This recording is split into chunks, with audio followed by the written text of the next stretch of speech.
মানুষের সাথে জড়িত পাপ মানুষের কাছ থেকে ক্ষমা নিতে হবে, অন্যথায় বিচারের মাঠে নেকি দিয়ে বুঝিয়ে দিতে হবে।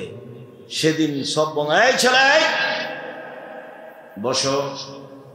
মহান আল্লাহ বলেন, ওয়াইলুল লিকুল্লি হুমাজাতিল লুমাজা, সামনে বদনাম করে যে, পিছনে বদনাম করে যে, ও সুনিশ্চিত জাহান্নামে যাবে। গীবাতের ফলাফল জাহান্নাম। জুবাইর ইবনে মুতঈম রাদিয়াল্লাহু তাআলা আনহু বলেন, রাসূল সাল্লাল্লাহু আলাইহি সাল্লাম বলেছেন, লা ইয়াদখুলুল জান্নাতা কাত্তাতা ফিরাতিন নামাম, চগলখড়ি করে যে সে জাহান্নামে যাবে, বদনাম গীবত করে যে সে জাহান্নামে যাবে। রাসূল সাল্লাল্লাহু আলাইহি সাল্লাম বলেন, পৃথিবীর মানুষ শুনে রেখো, বদনাম মহাপাপ, গীবত মহাপাপ।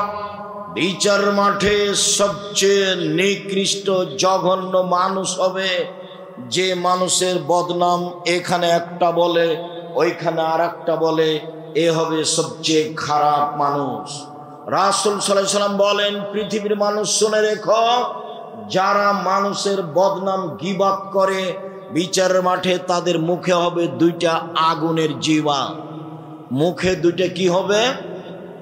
আগুনের জিহ্বা। অবাক অবস্থা। রাসূল সাল্লাল্লাহু আলাইহি সাল্লাম বলেন, পৃথিবীর মানুষ লা তুজুল মুসলিমিনা, মানুষের বদনাম গীবত করে মানুষকে কষ্ট দিও না। ওয়ালা তুআইরুহুম, তোমরা তাদের নিন্দা করো না। ওয়ালা তাত্তাবি আওরাতিহিম, তোমরা কারো পিছে পড়ো না। ওমাই ইয়াত্তাবি আওরাতা আখিহাল মুসলিম, কেউ যখন কারো বদনাম করে ইয়াত্তাবিউল্লাহ আওরাতাহু, তখন আল্লাহ তার বদনামের পিছনে লেগে যান। আর আল্লাহ যার বদনাম করেন তাকে আল্লাহ ধ্বংস করেই ছাড়েন। ও যদি মানুষের বদনাম করে তার বাহনের উটের পেটে ঢুকে যায়, তবু আল্লাহ তাকে বদনাম করেই ছাড়বে না। এই ছেলে বলো তো দেখি, তুমি মানুষের বদনাম করলে তোমার বদনাম কে করবে? আল্লাহ। মানুষের বদনাম করে যদি তুমি পাথরের মধ্যে ঢুকে যাও বা তোমার উটটার পেটের মধ্যে ঢুকে যাও, তবু তোমাকে আল্লাহ সেখানে অপমান করবে। সঙ্গী সাথী বলতে পারো গীবত কাকে বলে? সঙ্গী সাথী বলতে পারো বদনাম পরনিন্দা কাকে বলে? কালো আল্লাহ রাসূল আলাম, সাহাবীগণ বললেন, আল্লাহ ভালো জানেন, আল্লাহ রাসূলই ভালো জানেন, আমরা বলতে পারছি না গীবত কাকে বলে। তখন আল্লাহ রাসূল বললেন, জিক্রুকা আখাকা বাম ইয়াকরাহ, তুমি তোমার ভাইয়ের কোনো কথা বলো আর ও যদি শুনতে পাই তাকে যদি খারাপ লাগে, এটাই হলো গীবত। শোনো, তুমি তোমার ভাইয়ের কোনো কথা কোনো জায়গায় বলছো, আর যার কথা বলছো ও যদি শুনতে পাই তাকে যদি খারাপ লাগে, এটাই হলো গীবত। তুমি কারো কোনো কথা কোনো মানুষের সামনে বলছো, ওকে যদি এটা খারাপ লাগে, সেটাই হলো গীবত। তো এই পর্যন্ত বলতে সাহাবীগণ বলছেন, আর আইতা ইনকান ফিহি মাকুল, তাহলে ঠিক আছে আল্লাহ রাসূল আপনি বলেন যে একটা মানুষ জেনা করেছে, তাই তো আমি বলছি জেনা করেছে, সেটাও কি গীবত হবে? একটা মানুষ চুরি করেছে, তাই তো আমি বলছি যে সে চোর, তাহলেও কি গীবত হবে? আর তা আপনি বলেন, তাহলে আপনার মতামত কি? তখন আল্লাহ রাসূল বলছেন, শোনো, ইনকানা ফিহি মা তাকুলু ফাকাদিগদাবতাহু, আর ওয়াইলাকুম মা ইয়াকুলু মা ফিহি ফাকাদিগতাহু, আর তুমি যদি ও এটা করেনি, তুমি তার ব্যাপারে বলছো ফাকাদ বাহাত্তাহু, তুমি তাহলে তার উপরে অপবাদ লাগালে। ও তো জেনা করেনি, তুমি বলে দিলে। ও তো গালি দেয়নি, তুমি বলে দিলে, তাহলে তুমি তার উপরে অপবাদ লাগালে। তো দুইটার শাস্তি দুই রকম। আমি যদি আপনার গীবত করি, তাহলে আপনার হাত ধরে ক্ষমা নিতে হবে, তাছাড়া এই পাপ ক্ষমা হবে না। বিচারের মাঠে এই পাপ ক্ষমা হবে না। কাবা ঘরের গিলাফ ধরে কান্নাকাটি করলেও ক্ষমা হবে না। আজ থেকে নিয়ে মরা পর্যন্ত ক্ষমা চাইলেও ক্ষমা হবে না, ক্ষমা হবে না। হাত ধরেই ক্ষমা নিতে হবে। আরেকটা পথ হলো বিচারের মাঠে এই পরিমাণ নেকি দিয়ে দিতে হবে। এটা হলো গীবাত, এটা হলো গীবাতের শাস্তি। আর যদি অপবাদ হয় তাহলে 80 লাঠি। যেহেতু মরতেই হবে এটা আপনি বুঝছেন, তারই মানে পরকালমুখী। কেন আপনি দোকানে বসে আড্ডা পিটা মানুষের বদনাম করেন? আপনি কি বুঝেন? আপনি কেন বললেন যে ওই চেয়ারম্যান খারাপ? মুখ খুললেন কেন? সাংবাদিক, তুমি কি বুঝো যত কথা লিখেছো তার জবাব কি হবে? এই ছেলে, তোমাকে বলি, তোমার বন্ধু সাংবাদিক, শুনে যাও, তাকে বলে দিও এদিকে দেখো, রাসূল সাল্লাল্লাহু আলাইহি ওয়াসাল্লাম বলেছেন, মান সাতারা মুসলিমান সাতারাহুল্লাহু ফিদ দুনিয়া ওয়াল আখিরা। কেউ যদি মুসলমানের দোষ ত্রুটি ঢেকে রাখে তাহলে আল্লাহ ওই লোকটার দোষ ত্রুটি দুনিয়াতেও ঢাকবেন, কিয়ামতের মাঠেও ঢাকবেন, ঢেকে দিবেন। আর একটু দেখো, যে কারো বদনাম করবে না, পেপার পত্রিকায় কারো কথা লিখবে না, মুখ খুলবে না কারো ব্যাপারে, তাকে আল্লাহ বিচারের মাঠে নিয়ে আসবেন। নিয়ে এসে অন্য থেকে বাহু দিয়ে ঢেকে নেবেন, কেউ যেন দেখতে না পায়। নিজে আল্লাহ নিয়ে তার খাতাটাকে দেখাবেন, দেখো তো এই পাপ তুমি চিনতে পারো, দেখো তো এগুলো পাপ চিনতে পারো, জি এগুলো আমারই পাপ। তো তুমি কি আমাকে কিছু বলতে চাও? জি না, আমি কিছু বলতে চাই না। তো তুমি কি মনে করো যে আমার ফেরেশতারা অন্যায় লিখেছে? জি না, সেটা আমি মনে করি না। তখনও বুঝবে যে আমার নাম, আমি জাহান্নামে চলেই গেছি। তখন আল্লাহ বলবেন, দেখো তোমার একটা স্বভাব ছিল, খাসলত ছিল মানুষের দোষ ত্রুটি ঢেকে রাখা। তুমি যদি মানুষের দোষ ত্রুটি গোপন রাখতে পারো, আমি আল্লাহ তোমার দোষ ত্রুটি গোপন রাখতে পারি না। যাও, তোমার বিচার হবে না, মাফ করে দিলাম তোমাকে। 3 শ্রেণীর মানুষকে হত্যা করতে হয়, 2 শ্রেণীর মানুষের বাঁচার পথ আছে। 3 শ্রেণীর মানুষকে হত্যা করতে হয়, 2 শ্রেণীর মানুষের বাঁচার পথ আছে। এক, কেউ যদি বলে আমি কোরআন মাজিদ মানি না, তাহলে তাকে সরকারিভাবে হত্যা করতে হবে। ফাঁসির মঞ্চে নিয়ে যাওয়া হয়েছে, ও এখন বলছে আমার ভুল হয়েছে, কোরআন আল্লাহর দেওয়া বিধান, তাহলে তাকে ফাঁস থেকে নামিয়ে নিতে হবে। হত্যার যোগ্য অপরাধ ছিল, স্বীকৃতির কারণে সে বেঁচে গেল। 2, আপনি আমাকে হত্যা করেছেন, আমার বাপ মা আপনাকে হত্যা করে নিবে, তার নাম কেসাস। তবে আপনার বাঁচার পথ আছে। আপনাকে ফাঁসির মঞ্চে নিয়ে যাওয়া হয়েছে, গলায় ফাঁসও দেওয়া হয়েছে। আমার বাপ মা ছুটাছুটি করে বলছে আমরা মাফ করে দিলাম, আমরা মাফ করে দিলাম, আমরা কেসাস নিব না, তাহলে আপনার আর ফাঁসি হবে না। 3, বিবাহ করার পরে যদি কেউ জেনায় লিপ্ত হয়, তাহলে তাকে পৃথিবীতে বাঁচিয়ে রাখার কোনো পথই নেই। কিস্তি তুলেছেন কেন? এই ছেলে, তোমার মা কিস্তি তুলেছে কেন? খালা বলে ডাকতে পারো না যে তোমার এটা খাবো না, প্রয়োজন আমি ভিক্ষা করে খাবো? ভিক্ষা করে খাওয়া কেন? মানুষের বাড়িতে কাজ করে খাওয়া। আমি ভিক্ষা করার কথা বলি তোমার বাপকে খাটো করার জন্য। তোমার বাপ তোমার জন্য কেন যৌতুক নিবে কেন? তখন আমি কষ্ট পেয়ে বলেছি বাপ বেটা ভিক্ষা করে খাও। যৌতুক নিয়েছো কেন? আগামীকাল সন্ধ্যা হতে হতে যৌতুক ফেরত দিতে হবে। দিন মজুরি করে থাকো, মোটরসাইকেল নিলে কেন? বলে আমাকে খুশি হয়ে দিয়েছে। বেটা, তোমার শ্বশুর মোটরসাইকেলটা ফকিরকে দেয় না কেন? তাহলে তো বোঝা যায় খুশি হয়ে দেয়। তোমার স্বভাব খারাপ, তোমার বাপেরও স্বভাব খারাপ। পরের দেওয়া মোটরসাইকেলে ঘুরে বেড়াও আর এগুলো বদনাম করে বেড়াও। দেখি আব্দুল্লাহর শ্বশুর বলুক তো দেখি, আব্দুল্লাহর শ্বশুর, আব্দুর রহমানের শ্বশুর, আব্দুর রহিমের শ্বশুর, বাবার ক্ষমতা নাই আমার সামনে মুখ খুলতে পারে, মুখ খোলার সাহস রাখে না, মানে ওর ধারে কাছে যেতে পারবে না। বিশ্বাস করো আল্লাহর অশেষ রহমত, আমি আমার জীবনে কোনোদিন সভাপতি, সেক্রেটারি, মসজিদের কে দায়িত্বশীল তাকে হিসাব করে আমার জীবনে আমি কোনোদিন একটা বাক্য বলি না। আমি আমার মতো বলি। সুলি হবে না ফাঁসি হবে সে ভেবেছেন, আমি কোনোদিন করিনি।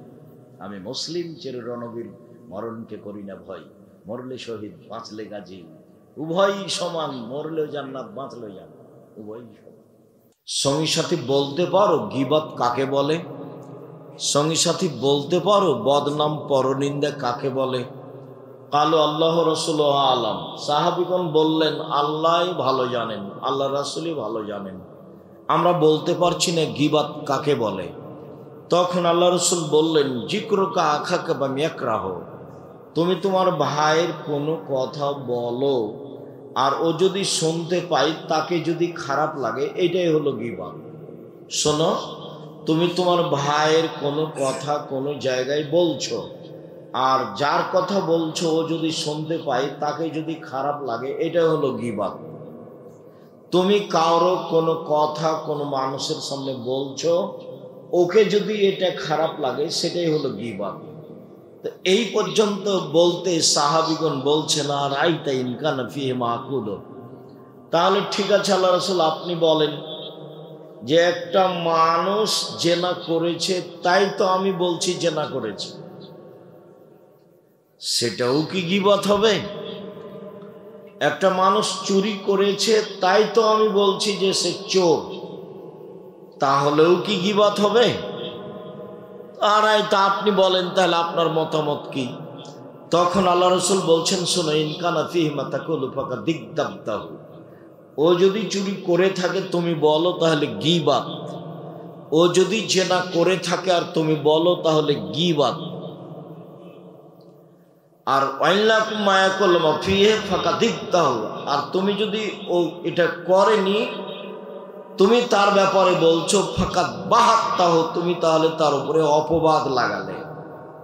ও তো জেনা করেনি তুমি বলে দিলে, ও তো গালি দেয়নি তুমি বলে দিলে, তাহলে তুমি তার উপরে অপবাদ লাগালে।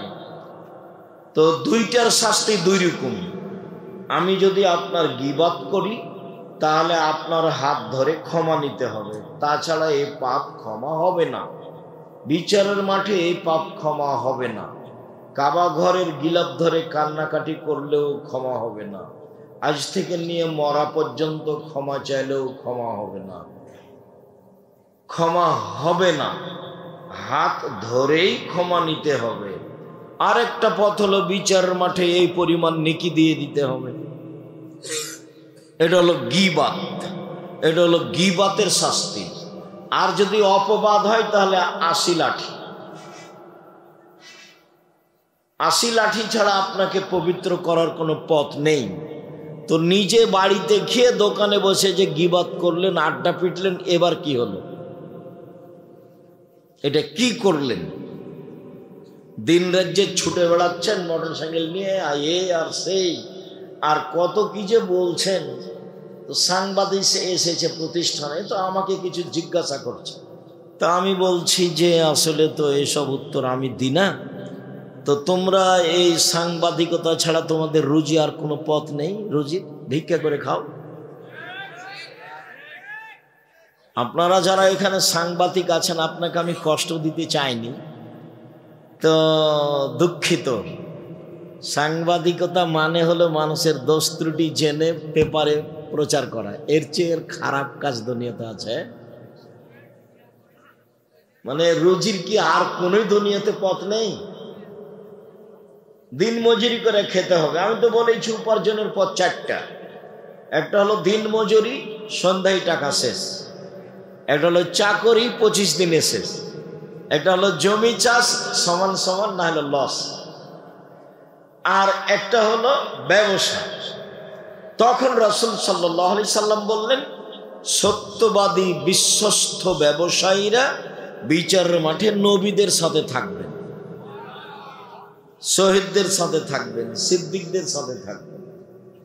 এটা উপরে যেতে যেতে যেতে যেতে অনেক উপরে চলে গেল। তাহাজ্জুদ পড়ে রাসূলের সাথে থাকার সুযোগ হয় না। একটা পথ আল্লাহ রাসূল সহজভাবে বলেছেন রাসূলের সাথে থাকার। কেউ যদি ২টা মেয়ের লালন পালন করে, ২টা মেয়ের লালন পালন বিবাহ শাদী দিয়ে দেয়, তাহলে আমি মুহাম্মদ সাল্লাল্লাহু আলাইহি সাল্লাম আর ওই পিতা জান্নাতে একসাথে এভাবে থাকবে। ২টা আঙ্গুলকে তিনি জমা করে দেখালেন। এখন বাপে তো মনে করেছে যে ছেলে মেয়ের বিবাহ দেওয়া পর্যন্ত, এইটা নয়। আল্লাহ রাসূল বলেছেন আল্লামাহা, তাকে বিদ্যা শিখিয়ে দিয়েছে, ও আদ্দাবাহা, শিষ্টাচার শিখিয়ে দিয়েছে। ওয়া আহসানা ইলাইহিন্না, তার সাথে ভালো আচরণ করেছে, তাহলে এই পিতা আর আমি জান্নাতে একসাথে থাকব। তো বাপ তো জানে না বিদ্যা কাকে বলে, বাপ তো জানে না শিষ্টাচার কাকে বলে, তো কি শিখাবে তাহলে? সকালে গিয়ে মেয়ে তো আপনার যত স্কুল কলেজ আছে গোদাগাড়ি, চাঁপাইনবাবগঞ্জ, বাংলাদেশে, মেয়েরা সকালে গিয়ে বলছে ও কালিমা তোমার আকাশ, ও কালিমা তোমার বাতাস। তাহলে কি বাপ ভালো শিখিয়ে দিতে পারলো? সকালে মেয়েকে বলছে তুই বল যে আল্লাহ এক নয়, কালিমাও আল্লাহ, নাউজুবিল্লাহ। মেয়ে এখন সকালে গিয়ে বলছে কালিমাও আল্লাহ, কালিমা বাতাস দিতে পারে, কালিমা ঝড় বৃষ্টি দিতে পারে, কালিমা কল্যাণ দিতে পারে। তো ঝড় বৃষ্টি কল্যাণ কে দিতে পারে? আল্লাহ। তো মেয়ে যে বলছে স্কুলে গিয়ে যে কালিমার আকাশ, কালিমার বাতাস, ছেলে মেয়ে জাতির কল্যাণের জন্য মানুষ করেন, এভাবে মানুষ করছেন কেন? ওকে চোর বানাচ্ছেন, প্রতারক বানাচ্ছেন, ধোঁকাবাজ বানাচ্ছেন। বিদ্যা বুঝতে পারলেন না কাকে বলে? শিষ্টাচার। আপনি তো নিজেও জানেন না শিষ্টাচার কাকে বলে, তো মেয়েকে কি শিষ্টাচার শিখাবেন? বলেন এটা কি জায়গা, জায়গাটার নাম কি? মাটি কাটা। আর এই মাঠটা হচ্ছে মাটি কাটা কলেজ মাঠ। তো এখানে আশেপাশে যেসব বাড়ি আপনাদের, মেয়েরা যারা এসেছে, যারা ঢং ঢং করে চলে গেছে, এরা সবাই ধরেন যে আপনার মেয়ের নখটা বড় আছে, বলেন এটা কোন শিষ্টাচার? নখে নেইল পালিশ আছে, বলেন এটা কোন শিষ্টাচার? ইহুদি খ্রিস্টানদের পতিতালয়ের মেয়েরা নখে নেইল পালিশ দেয়। ইহুদি খ্রিস্টানদের পতিতালয়ের মেয়েরা নখে নেইল পালিশ দেয়। ইহুদি খ্রিস্টানদের পতিতালয়ের মেয়েরা নখে নেইল পালিশ দেয়। তা আপনার মেয়েও নখে নেইল পালিশ দিয়েছে, বলেন এটা কোন শিষ্টাচার? দুঃখিত। ভ্যানিটি ব্যাগ নিয়ে সাজগোজ করে ঘুরে বেড়াচ্ছে, আজও ঘুরে বেড়াচ্ছে, দোকানপাটে এদিকে ওদিকে ঘুরছে, বলেন এটা কোন শিষ্টাচার? পরচুলা মাথায় দিয়ে বড় করে খোপা বেঁধেছে, বলেন এটা কোন শিষ্টাচার? আল্লাহ রাসূল বলছেন লানাল্লাহু আলাল ওয়াসিমাতি ওয়াল মুস্তাওসিমাতি ওয়াল ওয়াসিলাতি ওয়াল মুস্তাওসিমাতি ওয়াল মুতানাম্মিসাতি ওয়াল মুতাফাল্লিজাত।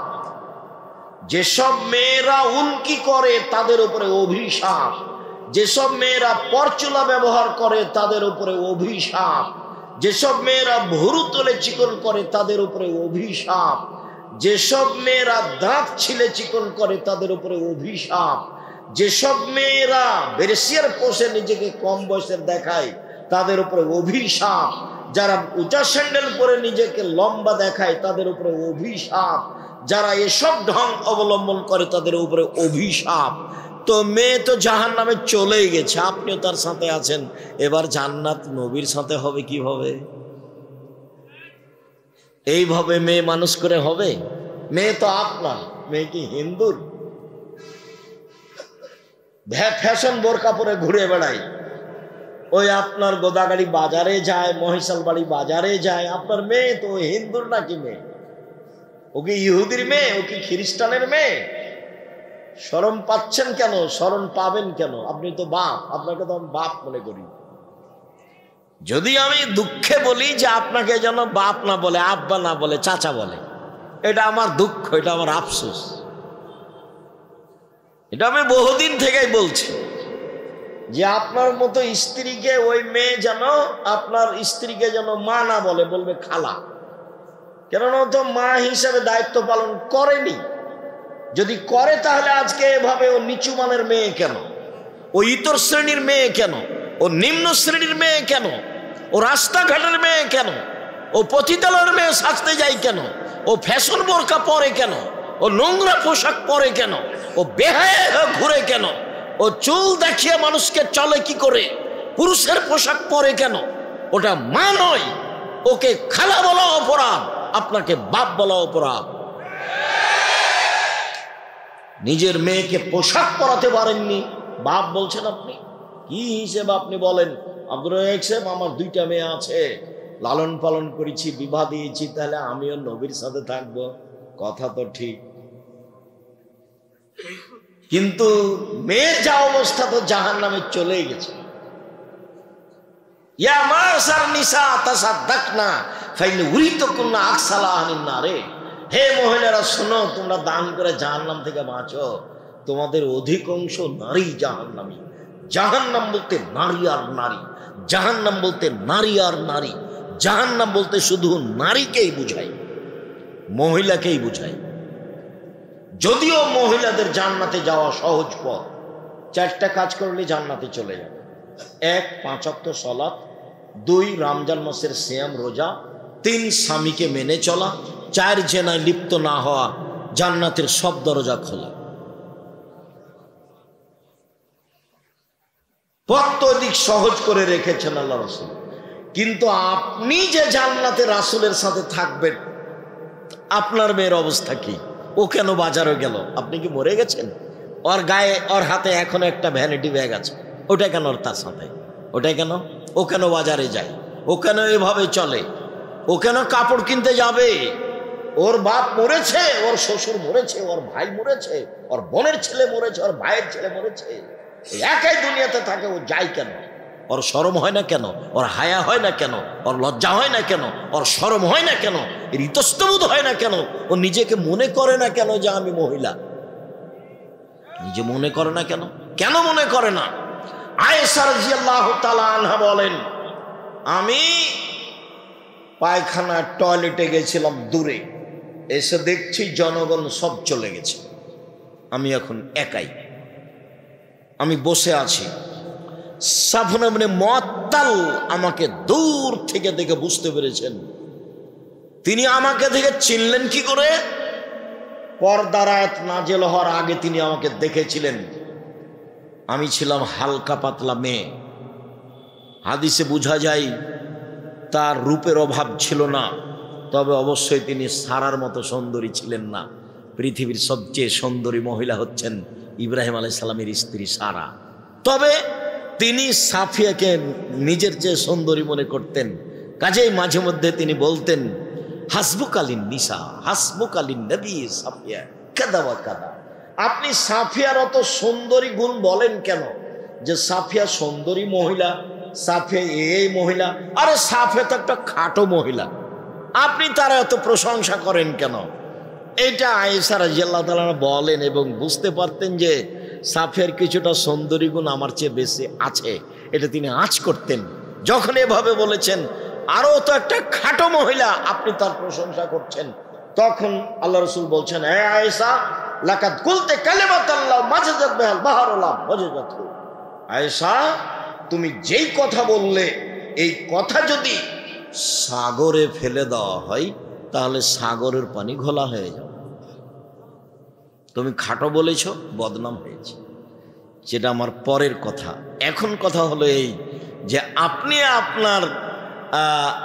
আপনার 2 মেয়ের কারণে রাসূলের সাথে জান্নাতে থাকতে পাবেন কিনা, এইটা আমার কথা। এই মুহূর্তে রাসূল সাল্লাল্লাহু আলাইহি সাল্লাম বললেন, ওইসব মহিলাদের উপরে অভিশাপ যারা পরচুলা ব্যবহার করে, যারা ভুরু তুলে চিকন করে, যারা দাঁত ছিলে চিকন করে, যারা উল্কি গায়ে লাগায়, যারা নিজেদেরকে উঁচু লম্বা দেখানোর জন্য উঁচু স্যান্ডেল পরে, যারা ব্রেসিয়ার পরে নিজেকে কম বয়সী প্রমাণ করতে চায়, এদের উপরে অভিশাপ, এদের উপরে অভিশাপ, এদের উপরে আল্লাহর গজব নাযিল হবে। আল্লাহ রাসূল বলছেন যে 3 শ্রেণীর মানুষ জান্নাতে যাবে না, 3 শ্রেণীর মানুষ জান্নাতে যাবে না, 3 শ্রেণীর মানুষ জান্নাতে যাবে না। তার 1 শ্রেণীর মানুষ হচ্ছে রাজলাতু মিনান নিসায়ে, পুরুষের বেশধারী নারী, যারা পুরুষের জুতা স্যান্ডেল পরে, যারা পুরুষের শার্ট প্যান্ট পরে, যারা পুরুষের পোশাক পরে, তারা জান্নাতে যাবে না। তা আপনার মেয়ে তো প্যান্ট পরে আছে এখন, তো আল্লাহ রাসূল তো ঘোষণা আগেই দিয়েছেন, তা আপনি তখন তাহাজ্জুদ পড়েও হবে না, হজ করেও হবে না, পথ তো সব বন্ধ হয়ে গেছে মেয়ের কারণে। যে মেয়ের কারণে রাসূলের সাথে কিভাবে থাকার সুযোগ হচ্ছিল, একসাথে, রাসূলের সাথে একসাথে। আবার আঙ্গুল দেখেছেন এইভাবে, বুঝতে পারা যায় না নাকি? ফাঁকা নাই, জমা। আবার বলেছেন কে যদি ইয়াতিম লালন পালন করে, ইয়াতিম, তাহলে সেই লোক আর আমি জান্নাতে এভাবে থাকবো। বোঝা যায় না? একটু ফাঁকা। আর যদি দুইটা মেয়ের লালন পালন করে, তাহলে আমি আর সেই পিতা জান্নাতে একসাথে। তো এবার তো আল্লাহ রাসূল বলছেন যে ও মেয়ের কারণে জাহান্নামে চলে গেছে। তাহলে কি হলো? বাপের পরিচয় দেন, বাপের মতো পরিচয় দিয়ে জীবিকা নির্বাহ করেন। ওই মেয়েকে ভুল পথ থেকে ফিরাতেই হবে যে কোনো মূল্যে, যে কোনো মূল্যে। আর সেদিনও বলে গেছি বাপের পরিচয়, বাপ কাকে বলে। আবারও বলি, সংক্ষিপ্তভাবে বলি। আবু বকর সিদ্দিক রাদিয়াল্লাহু তাআলা আনহু মেরে দিলেন মেয়েকে। আবু বকর সিদ্দিক রাদিয়াল্লাহু তাআলা আনহু পৃথিবীতে সবচেয়ে দামি মানুষ, নবী রাসূল ব্যতীত। আয়েশা রাদিয়াল্লাহু তাআলা আনহা পৃথিবীতে সবচেয়ে দামি মহিলা। মুহাম্মদ সাল্লাল্লাহু আলাইহি সাল্লাম পৃথিবীতে নবী রাসূল নির্বিশেষে সবার চেয়ে দামি মানুষ। আবু বকর সিদ্দিক মেয়েকে মেরে দিলেন, বিবাহদারী মেয়েকে মারলেন, পূর্ণ যুবতী মেয়েকে মারলেন, জামাইয়ের সামনে মারলেন, সবচেয়ে বড় মানুষে মারলেন, সবচেয়ে বড় মহিলাকে মারলেন, সবচেয়ে বড় মানুষের সামনে মারলেন, বিবাহদারী মেয়েকে মারলেন, পূর্ণ যুবতী মেয়েকে মারলেন, জামাইয়ের সামনে মারলেন, দিন দুপুরে মারলেন, খোলা মাঠে মারলেন, 1400 মানুষের সামনে মারলেন, সবচেয়ে বড় মানুষে মারলেন। আবু বকর সিদ্দিক রাদিয়াল্লাহু তাআলা আনহু মারলেন, সবচেয়ে বড় মহিলাকে মারলেন, আয়েশা রাদিয়াল্লাহু তাআলা আনহাকে মারলেন, সবচেয়ে বড় মানুষের সামনে মারলেন, মুহাম্মদ সাল্লাল্লাহু আলাইহি সাল্লামের সামনে মারলেন, জামাইয়ের সামনে মারলেন। শুধু জামাইয়ের সামনে নয়, জামাই যখন মেয়ে বেটির উরু রানের উপরে মাথা দিয়ে ঘুমিয়েছিলেন তখন মেরেছে। বুঝাতে পারিনি কথা? জামাই আমাদের দেশে তো মারতে যাওয়া বহু দূরের কথা। শ্বশুর যদি দেখে যে জামাই মেয়ের উরু রানের উপরে মাথা দিয়ে ঘুমিয়ে আছে, তাহলে পাল্টা এভাবে ঘুরে যাবে, মানে যাওয়াই যাবে না ওইদিকে। পরিবেশটা আমাদের দেশের এরকম। তা আয়েশা রাদিয়াল্লাহু তাআলা আনহার উরু রানের উপরে মাথা দিয়ে ঘুমিয়ে আছেন মুহাম্মদ সাল্লাল্লাহু আলাইহি সাল্লাম। সবচেয়ে বড় মানুষ ঘুমিয়ে আছেন, সবচেয়ে বড় মহিলার কোলে ঘুমিয়ে আছেন, সবচেয়ে বড় মানুষে মারছেন, জামাইয়ের সামনে মারছেন, বিবাহদারী মেয়েকে মারছেন, পূর্ণ যুবতী মেয়েকে মারছেন, হাত দিয়ে মারছেন, বাপে বেটিকে মারছেন। বেটি কোনোদিন বাপের কাছে বড় হয় না, 7 ছেলের মা হলেও একবারে পিটিয়ে ভাট ফাটিয়ে দিতে হবে। 19-20 দেখলেই এর নাম বাপ। আয়েশা বলছেন ফালাকা জানি লাকসাতান শাদীদা, এত জোরে আমার বাপ আমার কোমরের উপরে মারলেন, কোমরের উপরে, যে আমার স্বামী আমার উরু রানের উপরে মাথা দিয়ে না ঘুমালে আমি মায়ের কারণে দূরে সরে যেতাম, এত জোরে মেরেছেন। আমি নিজেকে টিকিয়ে রাখার চেষ্টা করেছি যাতে করে আমার স্বামীর ঘুম ভেঙে না যায়। স্বামী হচ্ছেন মুহাম্মদ সাল্লাল্লাহু আলাইহি সাল্লাম, আর স্ত্রী হচ্ছেন আয়েশা রাদিয়াল্লাহু তাআলা আনহা, আর বাপ হচ্ছেন আবু বকর সিদ্দিক রাদিয়াল্লাহু তাআলা। খোলা মাঠে মেরে দিলেন মেয়েকে, জামাইয়ের সামনে মারলেন, হাত দিয়ে মারলেন, খোলা মাঠে মারলেন, 1400 মানুষের সামনে মারলেন। এত বড় বাপে এত বড় বেটিকে এতগুলো মানুষের সামনে, এত বড় মানুষের সামনে খোলা মাঠে মেরে দিলেন। আর আপনার মেয়েটা ক্লাস 10-এ পড়ে, ঢং ঢং করে পুরুষের পোশাক করে ঘুরে বেড়াচ্ছে। আপনি তাকে একটা ধমকও দিতে পারেন না। আপনার বাপ, আপনার বাপ মরে যাওয়ার চেয়ে বেঁচে থাকার চেয়ে মরে যাওয়া ভালো, বেঁচে থাকার চেয়ে মরে যাওয়া ভালো। আপনার ছেলে মেয়ে লালন পালনের জিম্মেদারি জামিয়া সালাফে নিয়েছে, নিবে ইনশাল্লাহ। আমি জিম্মেদারি পালন করব ইনশাল্লাহ। জামিয়া সালাফে প্রায় 500-র অধিক এতিম অসহায় আছে। আপনাদের কালকে যদি আরো 500 সকালে গিয়ে ঢোকে কোনো সমস্যা নাই ইনশাআল্লাহ। আলহামদুলিল্লাহ। কাজে আপনার ছেলে মেয়ের জিম্মেদারি নিলাম আমি, আপনার মতো বাপ বেঁচে থাকা আমি চাইনি। তা আপনি কি করবেন? আপনি আবু বকর সিদ্দিক হন, পিটিয়ে ঠিক করতে হবে। বিবাহদারী মেয়েকে জামাইয়ের সামনে আবু বকর সিদ্দিক মারতে পারেন আপনি, ধমক দিতে পারেন না? ওর কপালে টিপ আছে, নখে নেইল পালিশ আছে, পুরুষের পোশাক পরে আছে, ভ্যানিটি ব্যাগ হাতে করে ঢং ঢং করে ঘুরে বেড়াচ্ছে, আপনি কিছুই বলতে পারেন না? আপনাকে শরম লাগে, আপনাকে তেস্তব লাগে, আপনাকে কেমন কেমন লাগে? কেমন কেমন লাগবে? কেন কেন লাগবে? কেন লাগবে? হিন্দু মেয়েরা কপালে টিপ দেয়, আপনারটা দিল কেন?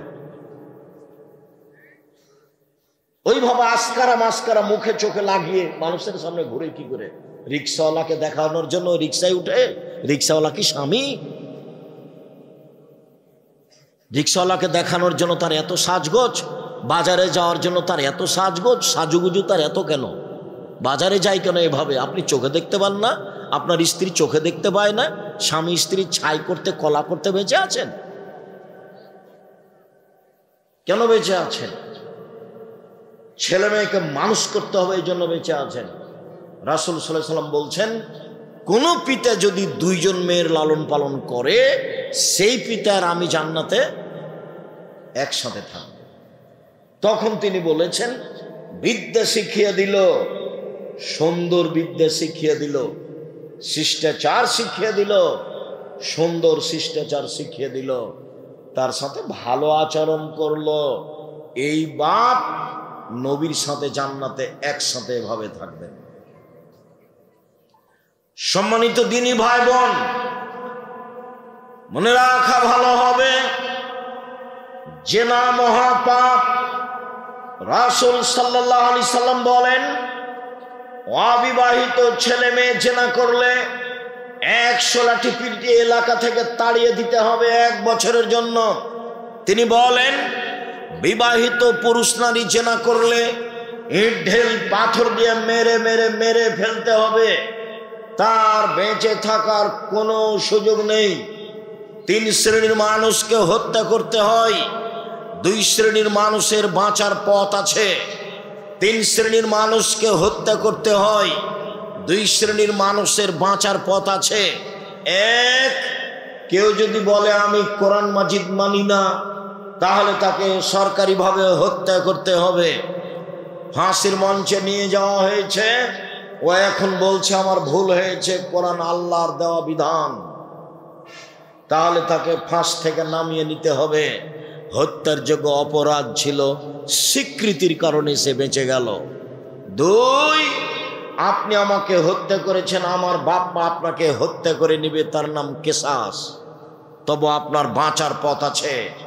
আপনাকে ফাঁসির মঞ্চে নিয়ে যাওয়া হয়েছে, গলায় ফাঁসও দেওয়া হয়েছে, আমার বাপ মা ছুটাছুটি করে বলছে আমরা মাফ করে দিলাম, আমরা মাফ করে দিলাম, আমরা কিসাস নিব না, তাহলে আপনার আর ফাঁসি হবে না।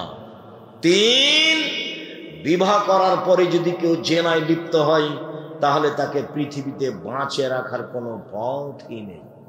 পৃথিবী হচ্ছে সবচেয়ে অত্যাধুনিক যন্ত্র, বিচারের মাঠে সব সাক্ষী দিবে। সেদিন তুমি বেকায়দায় পড়ে যাবা। ভাবির সাথে এভাবে গল্প করো না, শালিকার সাথে এভাবে কথা বলো না, পরকাল হবেই। আর এভাবে দল সংগঠন করে মারামারি করে মানুষকে জেল হাজতে দিয়ে মানুষকে অপমান করে নির্যাতিত করে দুনিয়ায় সফলতা অর্জন করিও না। জুলুম করিও না, জুলুম করো না, মানুষকে অপমান করো না, মানুষকে হত্যা করো না, মানুষকে জেল হাজতে দিও না, নইলে তোমার অপমান ঘনিয়ে এসেছে, আসবেই। যে যত বড় জালেম, তার দুনিয়াতে ধ্বংসর সময় তত কম। তোমাদের নেত্রীর সময় ছিল মাত্র 45 মিনিট, আর ফেরাউনের সময় ছিল 3-4 মিনিট, আর আদ সামুদ মিনিটই পায়নি, বাস নাই। আদ সামুদ ওরা মিনিট পায়নি, বিদ্যুৎ চমকে উঠেছে, নাই, গেছে দুনিয়া থেকে। জুলুম করো না, এভাবে মানুষের বিরুদ্ধে যায়ও না, দল সংগঠন করে মানুষের বদনাম করো না, গীবাত করো না। আমি আব্দুর রাজ্জাক বিন ইউসুফ আপনার বাড়ির মানুষ, আমি আপনাকে কাছে থেকে বলছি, আমি আপনার ঘরের মানুষ, আপনাকে আমি ভাই মনে করে বলছি, দেশের লোক মনে করে বলছি। নিজের জন্য যেমন বাঁচা চাই, আপনার জন্য আমি তেমন বাঁচা চাই। উপস্থিত বৈঠকের মহিলারা শোনেন, আপনি উল্টা বুঝিয়েন না। আপনার নেতা যা বলেছে, আমি যা বলছি আমারটাই ঠিক, এ কথাই ঠিক, এ কথাই ঠিক, এ কথাই ঠিক। জাতির যদি রাস্তাঘাট করে দিতে না পারি, জাতির যদি স্কুল কলেজ করে দিতে না পারি, জাতিকে চূড়ান্ত সঠিক ধর্ম দিতে পারবো ইনশাআল্লাহ। ধর্মের ব্যাপারে জাতিকে ফাঁকি দিয়ে পরকাল হারাতে না জেনই। শুনুন, আপনি কটাক্ষ চোখে দেখবেন আর হাঁটবেন, এটা আমি চাইনি। আপনি দিনী বোন যেভাবে বৈঠক করছেন, এই বৈঠক রাসূলের বৈঠক নয়। আপনি ভুল বুঝেছেন। কোরআন মাজিদের গায়ে যদি মিথ্যা কথা লেখা থাকে, ৩৫ বছর থেকে দেখাচ্ছি, কতদিন থেকে? ৯০ সাল থেকে দেখাচ্ছি। কোরআনের গায়ে যদি পাতা পাতা মিথ্যা দোয়া লেখা থাকে, পরের পৃষ্ঠা আছে, এক পৃষ্ঠায় একটা বাক্য রাসূলের নয়। ৩৫ বছর থেকে বলছি, ৯০ সাল থেকে বলছি। কোন মায়ের বেটা প্রমাণ করতে পারে যেটা রাসূলের বাক্য? কোরআনের গায়ে যদি মানুষ মিথ্যা কথা লিখতে পারে, ধর্মের বহু জায়গাতে মানুষ মিথ্যা কথা বলবে। কোরআন মাজিদ খুলে মানুষ বলছে, দেখেন আল্লাহ বলছে মিলাদ করতে হবে। নবী মিলাদ করলেন না, সাহাবী করলেন না, তাবেঈ করলেন না, পৃথিবীর কোনো বড় বিদ্বান করলেন না। আর এখন মাওলানা সাহেব দেখাচ্ছে, এ দেখেন আল্লাহ বলছে মিলাদ করতে হবে। দেশের শতকরা ৯৫ জন বক্তা মিথ্যুক, এ কথাই ঠিক। আপনি খালি বলেন না যে দেখেন আপনি আমার বক্তার মিথ্যা কথা দেখেন তো, খালি বলেন না সাহস করে, তারপর আমি দেখছি। দেশের শতকরা ৯৮ জন মুফাসসির মিথ্যুক, ধর্মের নামে মিথ্যা কথা বলছে। আপনি বই পড়েন না, আমি তো চেষ্টা চালাচ্ছি আপনার সাথে থাকার, প্রতিষ্ঠান দিয়ে, কলম দিয়ে, মিডিয়া দিয়ে সব সময় চাচ্ছি। মনে বড় সাপ, এই দেশের মাটিতে আমি উন্নত মানের প্রতিষ্ঠান গড়বই ইনশাআল্লাহ, যেখানে ছেলে মেয়ে বাংলা, ইংরেজি, আরবি উন্নত মানের শিক্ষা অর্জন করে জাতির অন্যায়ের বিরুদ্ধে লড়বে, মুখে কলমে মিডিয়ায় লড়বে ইনশাআল্লাহ। জীবন বাজি রেখে চেষ্টা চালিয়ে যাচ্ছি এবং তারা লড়ে যাচ্ছে। মুখে আছি, মিডিয়াতে আছি, কলমে আছি, দিন রাত আছি। কোন জায়গাতে জেনে শুনে সজ্ঞানে সরিষা সম পরিমাণ স্বার্থের আশ্রয় নিনি। উপরওয়ালা দেখছে ৯০ সাল থেকে না আজ পর্যন্ত একটা বাক্য স্বার্থে বলিনি। কোন স্বার্থ নেই এখানে, স্বার্থ একটাই, আল্লাহকে সন্তুষ্ট করা, আপনাকে পরকালমুখী করা। যেহেতু মরতেই হবে এটা আপনি বুঝছেন, তারই মানে পরকালমুখী। কেন আপনি দোকানে বসে আড্ডা পিটা মানুষের বদনাম করেন? আপনি কি বুঝেন? আপনি কেন বললেন যে ওই চেয়ারম্যান খারাপ? মুখ খুললেন কেন? সাংবাদিক, তুমি কি বুঝো যত কথা লিখেছ তার জবাব কি হবে? এই ছেলে, তোমাকে বলি, তোমার বন্ধু সাংবাদিক, শুনে যাও, তাকে বলে দিও, এদিকে দেখো রাসূল সাল্লাল্লাহু আলাইহি ওয়াসাল্লাম বলেছেন, মান সাতারা মুসলিমান সাতারাহুল্লাহু ফিদ দুনিয়া ওয়াল আখিরা। কেউ যদি মুসলমানের দোষ ত্রুটি ঢেকে রাখে, তাহলে আল্লাহ ওই লোকটার দোষ ত্রুটি দুনিয়াতেও ঢাকবেন, কিয়ামতের মাঠেও ঢাকবেন, ঢেকে দিবেন। আর একটু দেখো, যে কারো বদনাম করবে না, পেপার পত্রিকায় কারো কথা লিখবে না, মুখ খুলবে না কারো ব্যাপারে, তাকে আল্লাহ বিচারের মাঠে নিয়ে আসবেন। নিয়ে এসে অন্য থেকে বাহু দিয়ে ঢেকে নেবেন, কেউ যেন দেখতে না পায়। নিজে আল্লাহ নিয়ে তার খাতাটাকে দেখাবেন, দেখো তো এই পাপ তুমি চিনতে পারো, দেখো তো এগুলো পাপ চিনতে পারো? জি, এগুলো আমারই পাপ। তো তুমি কি আমাকে কিছু বলতে চাও? জি না, আমি কিছু বলতে চাই না। তো তুমি কি মনে করো যে আমার ফেরেশতারা অন্যায় লিখেছে? জি না, সেটা আমি মনে করি না। তখনও বুঝবে যে আমার নাম, আমি জাহান্নামে চলেই গেছি। তখন আল্লাহ বলবেন, দেখো তোমার একটা স্বভাব ছিল, খাসলত ছিল মানুষের দোষ ত্রুটি ঢেকে রাখা। তুমি যদি মানুষের দোষ ত্রুটি গোপন রাখতে পারো, আমি আল্লাহ তোমার দোষ ত্রুটি গোপন রাখতে পারি না। যাও, তোমার বিচার হবে না, মাফ করে দিলাম তোমাকে, তুমি জান্নাতে চলে যাও। গুণ কি গুণ বলেন তো, কি গুণ? মুহাম্মদ সাল্লাল্লাহু আলাইহি সাল্লাম কিভাবে দেশ ঢেকে রাখতেন সেটা আমি একটু পরে বলছি। আমি একটু বুঝাই গীবত কাকে বলে। বদনাম কাকে বলে? সুদ মহাপাপ, জেনা মহাপাপ, সুদ মহাপাপ। রাসূল সাল্লাল্লাহু আলাইহি ওয়াসাল্লাম বলছেন, মায়াকুল দিরহাম রিবা ওয়া আলাম আসাদ মিন সিত্তাতি সালাসিনা জিনিয়া। কেউ যদি জেনে শুনে 1 টাকা সুদ খায়, 36 বার জেনা করে যত পাপ হবে, 1 টাকা সুদ খেলে তার চেয়ে বেশি পাপ। যেটা মানুষ দিনরাত করছে। কিস্তি তুলেছেন কেন? এই ছেলে, তোমার মা কিস্তি তুলেছে কেন? খালা বলে ডাকতে পারো না যে তোমার এটা খাবো না, প্রয়োজন আমি ভিক্ষা করে খাবো। ভিক্ষা করে খাওয়া কেন? মানুষের বাড়িতে কাজ করে খাওয়া। আমি ভিক্ষা করার কথা বলি তোমার বাপকে খাটো করার জন্য। তোমার বাপ তোমার জন্য কেন যৌতুক নিবে কেন? তখন আমি কষ্ট পেয়ে বলেছি, বাপ বেটা ভিক্ষা করে খাও। যৌতুক নিয়েছো কেন? আগামীকাল সন্ধ্যা হতে হতে যৌতুক ফেরত দিতে হবে। দিন মজুরি করে থাকো, মোটরসাইকেল নিলে কেন? বলে আমাকে খুশি হয়ে দিয়েছে। বেটা, তোমার শ্বশুর মোটরসাইকেলটা ফকিরকে দেয় না কেন? তাহলে তো বোঝা যায় খুশি হয়ে দেয়। তোমার স্বভাব খারাপ, তোমার বাপেরও স্বভাব খারাপ। পরের দেওয়া মোটরসাইকেলে ঘুরে বেড়াও আর এগুলো বদনাম করে বেড়াও। দেখি আব্দুল্লাহর শ্বশুর বলুক তো দেখি। আব্দুল্লাহর শ্বশুর, আব্দুর রহমানের শ্বশুর, আব্দুর রহিমের শ্বশুর, বাবার ক্ষমতা নাই আমার সামনে মুখ খুলতে পারে, মুখ খোলার সাহস রাখে না, মানে ওর ধারে কাছে যেতে পারবে না।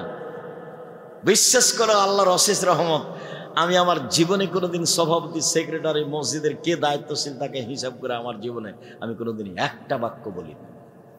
আমি আমার মতো বলি। সুলি হবে না ফাঁসি হবে সে ভেবেছেন, আমি কোনোদিন করিনি। আমি মুসলিম চির রণবীর, মরণকে করি না ভয়। মরলে শহীদ, বাঁচলে গাজী, উভয়ই সমান। মরলেও জান্নাত, বাঁচলেও জান্নাত, উভয়ই সমান। পিছনে হটে কোনোদিন কথা বলার প্রয়োজন মনে করিনি। আমার মনে হচ্ছিল সারা বাংলাদেশে আমি একাই আছি যে করোনার 5 পয়সা দাম দিল। বিমানবালা মেয়েটা বলছে মাস্ক লাগান, আমি যে ধৈর্য ধারণ করো। মাস্ক লাগান, যে ধৈর্য ধারণ করো। মাস্ক লাগান, ধৈর্য ধারণ করো। খুব যখন বাড়াবাড়ি বলছে তখন আমি বলছি, তোমার মালিকের তোমাকে চাকরি দেওয়া ঠিক হয়নি। আমি যখন উঠি বিমানে তখন আমার মুখে মাস্ক ছিল না, তুমি দেখনি, আমাকে উঠালে কেন? আমি আব্দুর রাজ্জাক বিন ইউসুফ মাস্ক দিয়ে ভাগ্য বাড়াতে রাজি নই, যা হবে হবে। ঢাকাতে এক লোককে দেখতে গেছি, তো ওর ছেলে আর মেয়ে 2 জন আছে। তো আমাকে বলছে, হুজুর ভিতরে যান, দয়া করে ভিতরে যান। এভাবে বলছে, হুজুর দয়া করে ভিতরে যান, আমার আব্বার পাশে যায় না। বলছে, দেখো তোমার বাপের গায়ে হাত দিয়ে দুয়ো পড়ে যাব। যদি মরে যায় আমি করোনায়, তাহলে আমি বলবো না তোমার বাপের কারণে মরেছি, এটা আমি বলবো না। আমি বলবো পৃথিবী সৃষ্টির 50,000 বছর পূর্বে আমার নামে করোনা লেখা হয়েছিল, তাই আজকে ধরেছে, এটা আমি বলবো। কেন? রাসূল সাল্লাল্লাহু আলাইহি ওয়াসাল্লাম বলেছেন, যেদিন পৃথিবী সৃষ্টি করেন আল্লাহ, তার 50 বছর আগে মানুষের 4টে জিনিস আল্লাহ লিখে দিয়েছেন। এক, হায়াতাহা, তার জীবন, মাউতাহা, তার মরণ, ও রিজকাহা, তার রুজি, ও মাসাইবাহা, তার রোগ ব্যাধি, করোনা। 4টে জিনিস লেখা হয়েছে। তোমার মায়ের পেটে আসার কত আগে, পৃথিবী সৃষ্টির 50,000 বছর আগে 4টা। 1 মরণ, 2 জীবন, 3 রুজি, 4 রোগ ব্যাধি। নতুন ভাবে কিছু ঢুকবে না এখানে। তা আমি সাহসারা হব কেন? যে লোকটার করোনার যে অবশিষ্ট আছে ওখানে ফেলে দিচ্ছে, আর একজন ফকির তুলে খাচ্ছে, ওর করোনা ধরে। আর আমি না পাশে গেলে বলে করোনা ধরে নিবে। পাগল বানালছে যারা ওষুধ তৈরি করেছে তারা, এরাকে সব পাগল বানাচ্ছে, এদেরকে সব টিকা মিকা দিয়ে এদেরকে সব বিকলাঙ্গ করছে। এইসব পথে যেতে হবে না। পথ আমি কোনোদিন বলিনি যে ইহুদি খ্রিস্টানদের অধীনে থাকতে হবে, ওদের গোলাম হয়ে থাকতে হবে, এটা আমি কোনোদিন বলিনি। পথ আছে, গরিব মানুষ, আমি মানুষের বাড়িতে কাজ করে খাবো, আমি কাজ করে খেতে বলিনি। আমি বলেছি চকলেটের ব্যবসা। চকলেটের ব্যবসা বলে আমি চকলেটের ব্যবসা করতে বলিনি, আমি বলেছি সবচেয়ে কম পয়সার ব্যবসা। বুঝাতে পারলাম না কথা? চকলেটের ব্যবসা মানে সবচেয়ে কম পয়সার ব্যবসা। লোন নিয়ে ব্যবসা করতে রাজি নই, লোন নিয়ে ব্যবসা করতে রাজি নই। রাসূল সাল্লাল্লাহু আলাইহি ওয়াসাল্লাম প্রত্যেক সালাতে সালাম ফেরার পূর্বে বলতেন, ওয়া আউযু বিকা মিনাল মাসামি ওয়াল মাগরাম। তোমার কাছে বাঁচতে চাই বড় পাপ হতে, তোমার কাছে বাঁচতে চাই ঋণ কর্য হতে, তোমার কাছে বাঁচতে চাই বড় পাপ হতে, তোমার কাছে বাঁচতে চাই ঋণ কর্য হতে, তোমার কাছে বাঁচতে চাই বড় পাপ হতে, তোমার কাছে বাঁচতে চাই ঋণ কর্য হতে। আল্লাহ রাসূল এভাবে বলতেন সালাম ফেরার পূর্বে। আর আল্লাহ রাসূল বলতেন, এই শোনো, এই জানাজা এ লোকের ঋণ আছে নাকি? বলে জি আছে। তা আমি গেলাম। আল্লাহ রাসূল ঋণ থাকা লোকের জানাজা পড়াতেন না, আর জানাজাই নেই। তোমার বাপ ব্যাংকে ঋণ নিয়ে ব্যাংকের চাকরি করে, লোন পেয়েছে 50 লক্ষ দিয়ে বাড়ি করেছে, লিফট দেওয়া আছে, তোমরা সবাই উঠছ আর নামছ, খুব খুশি, তোমার মা খুশি, তুমিও, তোমার বোনও খুশি, সবাই মিলে খুশি। তো তোমার বাপের জানাজা হবে না যে? বলে মুন্সিকে দিয়ে করে নিও। দুনিয়া তো এরকমই, মুন্সিকে দিয়ে করে নিতেই পারো। 5,000 50,000 টাকা দিলে আমাকে বলিও তো একটা, আমি কাছে আছি, আপনার হিসাব আমার আব্বার অনেক টাকা আছে ব্যাংকে, 5 কোটি টাকা দিব, আপনি জানাজাটা করে দেন। আপনার জামিয়া সালাফে বলিও দেখি। শুনুন, রাসূল সাল্লাল্লাহু আলাইহি ওয়াসাল্লাম বলেন সুদের 70টি ভাগ রয়েছে। সবচেয়ে ছোট ভাগ হলো মার সাথে জেনা করলে যেমন পাপ হয়। সুদের পাপের 70টি ভাগ রয়েছে। ছোট ভাগ হলো মার সাথে জেনা করলে যেমন পাপ হয়। সুদ মহাপাপ, সুদ মহাপাপ, সুদ মহাপাপ। কোটি কোটি টাকা সুদ খেয়ে আজকে বলছি ভুল হয়েছে, আর কোনোদিন সুদ খাবো না, লেনদেন বন্ধ করলাম, তুমি আমাকে মাফ করো। আল্লাহ বলবেন ঠিক আছে করলাম। এখন দোকানে বসে আড্ডা পিটে কারো বদনাম করেছে, ক্ষমা চাও দেখি, হবে না। আল্লাহ তো বলছেন হাদিসে কুদসি, মা দাওয়াতানি রাজাউতানি, আদমের ছেলে মেয়ে শোনো, তুমি যেভাবে ডাকো আমি সেভাবে থাকি, তুমি যেভাবে বলো আমি সেভাবে শুনি, তুমি যেভাবে ডাকো আমি সেভাবে শুনি, তুমি যেভাবে বলো আমি সেভাবে মানি। আমি পরোয়া করি না তুমি কত বড় পাপী, আমি পরোয়া করি না তুমি কত বড় পাপী, তুমি ক্ষমা চাইলে আমি ক্ষমা করে দিই, আমি পরোয়া করি না তুমি কত বড় পাপী, তুমি যেভাবে বলো আমি সেভাবে থাকি, তুমি যেভাবে ডাকো আমি সেভাবে শুনি, ক্ষমা চাইলে ক্ষমা করে দিই, আমি পরোয়া করি না তুমি কত বড় পাপী। আদমের ছেলে মেয়ে শোনো, তোমার পাপ বেশি হতে হতে হতে যদি আকাশে লেগে যায় পাপ আর পাপ, এরপরে যদি তুমি আমাকে বলো আমার ভুল হয়েছে, আমি তোমাকে ক্ষমা করে দেব, আমি পরোয়া করি না তুমি কত বড় পাপী, আমি পরোয়া করি না তুমি কত বড় পাপী, তুমি যেভাবে ডাকো আমি সেভাবে থাকি, তুমি যেভাবে বলো আমি সেভাবে শুনি, তুমি ক্ষমা চাইলে আমি ক্ষমা করে দিই। এই কথা আল্লাহ বলছেন। তবে ঋণ ব্যতীত, বদনাম, মানুষের সাথে জড়িত পাপ ব্যতীত, মানুষের সাথে জড়িত পাপ মানুষের কাছ থেকে ক্ষমা নিতে হবে, অন্যথায় বিচারের মাঠে নেকি দিয়ে বুঝিয়ে দিতে হবে। সেদিন সব ছেলে বসো, মহান আল্লাহ বলেন ওয়াইলুল লিকুল্লি হুমাজাতিল লুমাজা, সামনে বদনাম করে যে, পিছনে বদনাম করে যে, ও সুনিশ্চিত জাহান্নামে যাবে। গীবাতের ফলাফল জাহান্নাম। জুবাইর ইবনে মুতঈম রাদিয়াল্লাহু তাআলা আনহু বলেন রাসূল সাল্লাল্লাহু আলাইহি সাল্লাম বলেছেন, লা ইয়াদখুলুল জান্নাতা কাত্তাত ফিরাতিন নামাম, চগলখড়ি করে যে সে জাহান্নামে যাবে, বদনাম গীবত করে যে সে জাহান্নামে যাবে। রাসূল সাল্লাল্লাহু আলাইহি সাল্লাম বলেন, পৃথিবীর মানুষ শুনে রেখো, বদনাম মহাপাপ, গীবত মহাপাপ, বিচার মাঠে সবচেয়ে নিকৃষ্ট জঘন্য মানুষ হবে যে মানুষের বদনাম এখানে একটা বলে ওইখানে আর একটা বলে, এ হবে সবচেয়ে খারাপ মানুষ।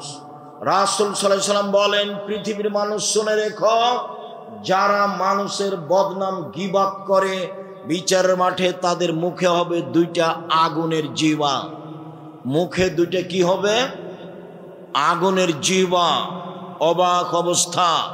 রাসূল সাল্লাল্লাহু আলাইহি সাল্লাম বলেন, পৃথিবীর মানুষ লা তুজুল মুসলিমিনা, মানুষের বদনাম গীবাত করে মানুষকে কষ্ট দিও না। ওয়ালা তুআইরুহুম, তোমরা তাদের নিন্দা করো না। ওয়ালা তাত্তাবি আওরাতিহিম, তোমরা কারো পিছে পড়ো না। ওমাই ইয়াত্তাবি আওরাত আখিহাল মুসলিম, কেউ যখন কারো বদনাম করে ইয়াত্তাবিউল্লাহ আওরাতাহু, তখন আল্লাহ তার বদনামের পিছনে লেগে যান। আর আল্লাহ যার বদনাম করেন তাকে আল্লাহ ধ্বংস করেই ছাড়েন। ও যদি মানুষের বদনাম করে তার বাহনের উটের পেটে ঢুকে যায়, তবু আল্লাহ তাকে বদনাম করেই ছাড়বে না। এই ছেলে, বলো তো দেখি, তুমি মানুষের বদনাম করলে তোমার বদনাম কে করবে? আল্লাহ। মানুষের বদনাম করে যদি তুমি পাথরের মধ্যে ঢুকে যাও বা তোমার উটটার পেটের মধ্যে ঢুকে যাও, তবু তোমাকে আল্লাহ সেখানে অপমান করবে। এর নাম বদনাম, এর নাম গীবাত। রাসূল সাল্লাল্লাহু আলাইহি সাল্লাম বলেন, আমাকে জিবরাইল মেরাজে নিয়ে যাচ্ছেন উপরে। দেখি অনেক মানুষ, তাদের লম্বা লম্বা নখ, তামার নখ হাতে, একমেশনো উজুহম সুদুরাহম, মুখকে এভাবে খামচা মেরে ধরছে, গোস্ত তুলে ফেলছে, বুকে এভাবে খামচা মেরে ধরছে, গোস্ত তুলে ফেলছে। আমি বললাম, জিবরাইল মান হাওলা, এরা কারা? যারা নিজেদের নখ দিয়ে মুখ এবং বুকের গোস্ত তুলে ফেলছে, এরা কারা? তখন আল্লাহর জিবরাইল বলছেন, শুনেন, আল্লাযীনা ইয়াকাউনা ফি আরাজিন নাস, এরা হচ্ছে ওরা যারা মানুষের বদনাম গীবাত করত। আপনি মহিলা মানুষ, এই মেয়ে চলে গেছো নাকি? গল্প করছো নাকি? মুখ বন্ধ করো। উপস্থিত বৈঠকের দিনই বোন, আপনি মুখখান বন্ধ করেন। এই মেয়ে, কথা বলছো কেন? আপনি একটু মুখখান বন্ধ করেন। মহিলাদের স্বভাব, এক কেজি চাউল কর্জ নিতে গেছে, ধার নিতে গিয়ে বলছে, বুবু শুনেছো কি হয়েছে? বুবু শুনেছো কি? বলে কি? তো একটু চাউলটা দেও বলছে। আরে বল না আগে কি হয়েছে। আগে বদনামটা শুনবে, তারপরে। মহিলা মানুষ বদনাম দিয়ে তার জীবন চলে, মানুষের গীবাত দিয়ে তারা জীবন চলে। যে মহিলা আপনার বাড়িতে এসে কারোর বদনাম করতে চাচ্ছে, আপনি বলেন মুখখান বন্ধ করেন, আমি কারোর বদনাম, আপনাকে চাউলই দিব না, যান। আপনাকে ভালো লাগবে। ও কার বদনাম শুরু করেছে? যে আপনার শত্রু তার। ও কার বদনাম শুরু করেছে বলেন তো দেখি? যে আপনার শত্রু তার। তখন আপনাকে খুব ভালো লাগছে, ঠিকই বলেছেন, আসলেই খারাপ, ঠিকই বলেছেন, আসলেই খারাপ, ঠিকই বলেছেন, আসলেই খারাপ, মানুষই নয়, এই সেই। আপনাকে খুব ভালো লাগছে, আর ওকেও বলতে ভালো লাগছে। কেন? ও যে চাউল নিতে এসেছে, আটা নিতে এসেছে। দেখেন এবার অবস্থা কি। এর নাম হলো বদনাম। রাসূল সাল্লাল্লাহু আলাইহি সাল্লামকে বলা হলো, আল্লাহ রাসূল, বেশি বেশি মানুষের জাহান্নামে যায় কিভাবে? তখন আল্লাহ রাসূল বললেন, মুখ আর লজ্জা স্থান, এই দুটা জিনিস মানুষকে জাহান্নামে নিয়ে যায়। এক মুখ, আর দুই হলো লজ্জা স্থান। মুখে যদি মানুষে বদনাম করে, তাহলে তার জান্নাতে যাওয়ার পথ নেই। একদা রাসূল সাল্লাল্লাহু আলাইহি সাল্লাম বলেন, সঙ্গী সাথী বলতে পারো মানুষকে পিছন দিক থেকে ধাক্কা মেরে জাহান্নামে নিক্ষেপ করে কি? সঙ্গী সাথী বলতে পারো মানুষকে পিছন দিক থেকে ধাক্কা মেরে জাহান্নামে নিক্ষেপ করে কি? সঙ্গী সাথী বলতে পারো মানুষকে পিছন দিক থেকে ধাক্কা মেরে জাহান্নামে নিক্ষেপ করে কি? এই কথা বলতে বলতেই আল্লাহ রাসূল নিজের জিহ্বাটা ধরে নিয়েছেন। এই জিহ্বা মানুষকে পিছন দিক থেকে কি করে? ধাক্কা মেরে জাহান্নামে নিক্ষেপ করে। মুখই খুলবেন না, কথাই নাই। আল্লাহ রাসূল বলেছেন, বাঁচার তিনটা পথ। এক, আলজেম বাইতাক, বাড়ির বাইরে যাবেন না, কাজ শেষ বাড়ি। খেয়ে উঠে হাত খান ভালো করে ধুচ্ছেন না, হাতটা না ধুয়েই আপনি যাচ্ছেন দোকানের দিকে। আপনার স্বভাব কত খারাপ! স্বভাবটা একবারে ইতর শ্রেণীর মতো, নিম্ন শ্রেণীর মানুষের মতো। বুঝেও বুঝে না ওরা, অন্তর আছে বুঝে না, দেখেও দেখে না ওরা, চক্ষু আছে দেখে না, শোনেও শোনে না ওরা, কান আছে শোনে না। উলাইকা কালা আনাম, তারা পশু প্রাণীর মতো, তারা গরু ছাগলের মতো, তারা কুকুর শ্রেণীর মতো। ভালো মজাল বরং তার চেয়ে খারাপ। জিন্দেগিতে মানুষের বদনামে যাবেন না। রাসূল সাল্লাল্লাহু আলাইহি সাল্লাম বললেন, বাঁচার তিনটা পথ। এক, মুখ জিওয়া, 2 জরুরি প্রয়োজন ছাড়া বাইরে যাবা না, 3 পাপের জন্য কাঁদো। সম্মানিত দিনী ভাই বোন, আমি আপনাদেরকে আলোচনার শেষে চলে আসলাম। যদি এই বিষয়ে আলোচনা আরও ছিল, সময়ের গতিতে হবে ইনশাল্লাহ। আমরা আসতে দেরি করেছি যে পরিমাণ, সেই পরিমাণ আমাদের আগেই হয়ে যাচ্ছে। আবারও কোনো দিন এলাকায় আসলে বিষয়ের উপরে বিস্তারিত কথা হবে ইনশাল্লাহ। সম্মানিত দিনী ভাই বোন, এই ছেলে থামো। দেশের সবচেয়ে বড় প্রতিষ্ঠান জামিয়া সালাফিয়া, দেশ বিদেশের শিক্ষক দিয়ে পরিপূর্ণ। নূরানি বিভাগ 2026-এ ভিন্নভাবে চালু হচ্ছে, সর্বধরনের সেবা দিয়ে। জামিয়া সালাফিয়া শিক্ষক শিক্ষিকার সংখ্যা বেশি থাকবে। ডিসেম্বরে ফরম, 1 জানুয়ারি ভর্তি। বিষয়টা মনে রাখবেন। জামিয়া সালাফের পক্ষ থেকে বই পুস্তক আছে। আব্দুল্লাহর বইটা মনে হয় আছে, যে আল্লাহর পথে যাত্রা, এবং আব্দুর রহিমের বইটা হচ্ছে রাসূল সাল্লাল্লাহু আলাইহি সাল্লামকে যেভাবে দেখেছেন। আর আমার আদর্শ নারী, আদর্শ পরিবার, এগুলো তো আছেই। আর আমার পক্ষ থেকে একটা ফ্রি পত্রিকা আছে, একটা কিনলে ফ্রিটা পাওয়া যাবে, একটা কিনলে। আমি ফ্রি দেওয়ার জন্য আমি নিজে কিনে নিয়েছি পত্রিকা, যে পত্রিকা আপনারা টাকা দিয়ে ছাপান। এছাড়া বই আছে, দেখেন, নামাজ শিক্ষার বই। এত বই থাকার পরে আমি নামাজ শিক্ষা বই লিখতাম না, তো একবারে হাত দিয়ে ধরে সলাৎ শিক্ষা দেওয়ার চেষ্টা করেছি। একবারে হাতে খড়িতে আমি সলাৎ শিক্ষা দেওয়ার চেষ্টা করেছি, নামাজ। সে বইটা আপনি দেখবেন। আর যা বক্তব্য দিই সব উপদেশ বই আছে।